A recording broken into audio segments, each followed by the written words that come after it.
Hello लोगोफोर welcome to बेक माय YouTube channel आंनि चेनेलाव आरो फिन खनसे नोंथां बयखौबो आंनि गोसो गोरबोनिफ्राय बरायनानै लानाय जाबावबाय आसा खालामो भिडिअखौ बयबो अननानै जोबजासिम नायलांगोन लोगोफोर आं दिनै नोंथांमोननो मोनसे गोदान भिडिअ लानानै फैलायबाय बे भिडिअआनो जाहैबाय ओइ दाखालि 1 तारिखआव जोंहा बियादै फिसा हांमा नार्जारिया रुंसारि जादोंमोन बिनिनो दिनै माने दसा आरो 10 दिनजों दसा खालामा होमबा दिनै 10 दिन जाबाय दा बेयावनो आं थांनो होननानै ओंखारदोंमोन आरो दिनै नैबे माबायावनो फोजोबखागोन आरो दसायावनो फोजोबखागोन माने फिसायैनो आरोना गिदिर खालामलिया फिसा खालामगोन दा बेयावनो आं थांनो ओंखारदों नोंथांमोना आंजों लोगोसे नायलांफाबाय थानो हागोन अननानै भिडिअखौ जोबजासिम नायलां दायो थांनोसै अब्ला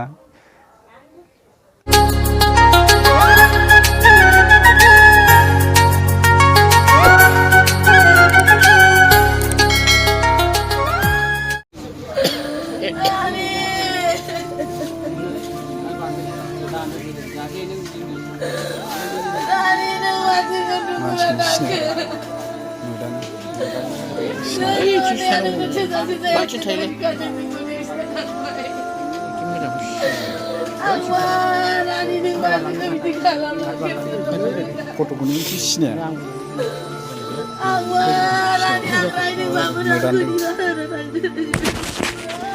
नैबेनोमोन गथ'आ बे सावगारियाव नुनायानो मोदानदोंलै मोदानदों जोबोद दुखुनांथाव बाथ्रा ना लोगोफोर सास बेफोरबायदि जायोब्ला गोबां दुखु नाङो जाहाथे नोंनो बाद बारनो रांनो फैदों जाहाथे नोङो जाहाथे माबा मोनसे बायनानै लानानै सोरबा रायजो जाहैनायनि नोंनो नोंनि नङा दानो नों जाहाथे नोंनि बिनानावखौ जाहाथे बिदि सेवा खालामनो अरायबो नोंनि नङावा नैबे खुलुमबाय थानाय गथ'आ रुंसारि जानायनि बिनानाव असे बियो बिबै नैबे नुनाया दायो रुंसारिखौ बिदाय होहरनाय गोदै गारांजों मेथाइ रोजाबनानै बिदाय हरनोसै जोबथा बाथौ आर'ज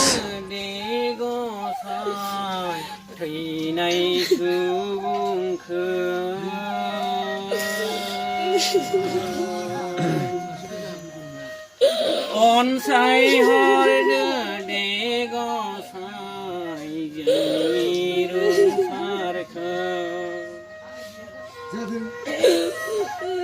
अनसाय हरदो दे गसाइ थैनाय सुबुंखौ अनसाय हरदो दे गसाइ जोंनि रुंसारखौ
Bago dukunan makanan orang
लोगोफोर दायोथ' जाबाय थांबाय आङो दायो भिडिअखौ बेखिनियावनो दोनथ'नो सानबाय लोगोफोर आं गासैखौबो माने लाला दिनै बेखिनियावनो दोनथ'बाय लोगोफोर माबायदि मोनदों नोंथांमोना गोसोआव कमेन्ट बक्सआव फोरमायहरबानो जाबाय लोगोफोर अब्ला बाय बाय दिनैनि भिडिअआ एसेनोसै आरो नेक्स्ट भिडिअआव लोगो मोनफिनगोन लोगोफोर बाय बाय।